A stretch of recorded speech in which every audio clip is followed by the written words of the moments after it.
आदरणीय मेरे प्रिय दोस्तों और भक्तों, जब अर्जुन के द्वारा विराट नगर की तरफ से युद्ध को जीत लिया गया और विराट नरेश ने प्रसन्न होकर अपनी पुत्री उत्तरा के बारे में अर्जुन से शादी करने के लिए ऑफर दे दी।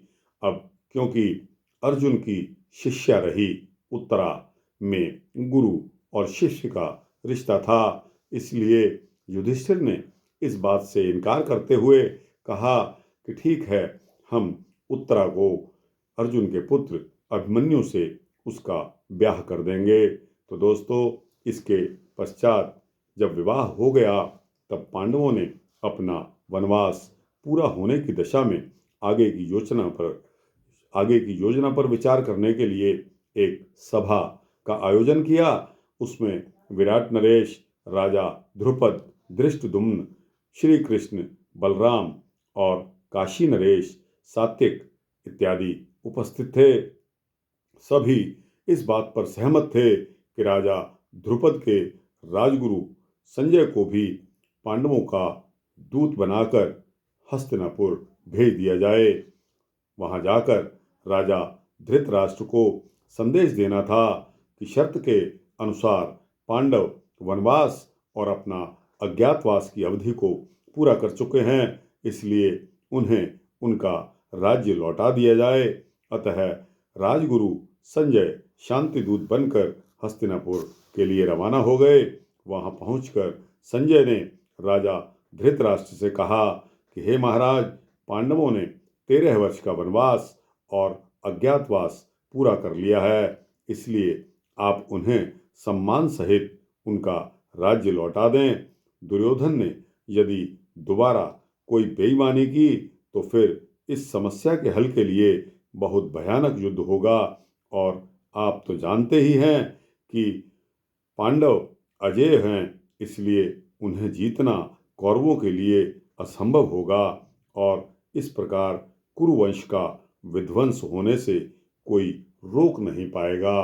दोस्तों, यह एक शांति प्रस्ताव संजय के हाथों संजय को मैसेंजर बनाकर दिया गया था।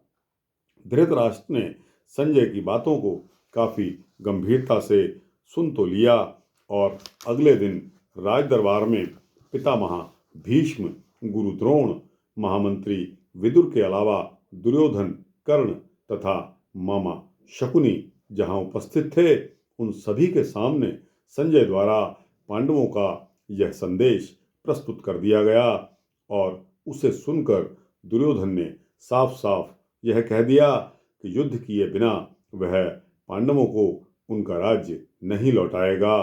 इतना सुनकर भीष्म पितामह ने उसे समझाते हुए कहा कि दुर्योधन, तुम शायद भूल रहे हो कि पांडव अजेय हैं, इसलिए बेहतर यही होगा कि शांति और सौहार्दपूर्वक उन्हें उनका राज्य लौटा दो। यदि तुमने ऐसा नहीं किया तो पांडवों के साथ होने वाले घमासान युद्ध में कौरवों की पराजय निश्चित ही है। दुर्योधन ने भीष्म पितामह की बात को अनसुना कर दिया। वह राजा धृतराष्ट्र से बोला कि हे पिताश्री, आप किसी बात की चिंता ना करें। पांडव भले ही अजेय हों, लेकिन फिर भी हम उन्हें युद्ध में हरा देंगे, क्योंकि हमारे पास पितामह भीष्म, गुरु द्रोणाचार्य, कृपाचार्य और कर्ण जैसे योद्धा हैं, जिनको हराना किसी के वश की बात नहीं है। राजा धृतराष्ट्र चाहकर भी कोई निर्णय इस स्थिति में नहीं ले पाए। कुछ समय तक वह मौन रहे और फिर मौन रहने के बाद वे संजय से बोले कि संजय, मैं कोई भी निर्णय लेने की स्थिति में नहीं पहुंचा हूं। यह मेरा बेटा बहुत उन्मादी है, इसलिए वह किसी की सलाह को नहीं मानता। मैं उन सभी से माफी चाहता हूं जो पांडवों के विरुद्ध लड़ेंगे, क्योंकि कौरवों का नाश निश्चित है। संजय कौरवों का निर्णय को जानकर निर्णय लेकर वापस लौट गए। तो दोस्तों, यह वृतांत संजय को बैरंग लौटाने वाला है। चिकने घड़े पर जिस प्रकार पानी की बूंद नहीं रुका करती, उसी प्रकार इस शांति प्रस्ताव को भी जो संजय के द्वारा भेजा गया था, धृतराष्ट्र जो चिकने घड़े की तरह थे, उन पर पानी की बूंद की तरह वह प्रस्ताव फिसल कर निकल गया। और दोस्तों, उसका नतीजा जो आगे होने वाला है, वास्तव में यही महाभारत है।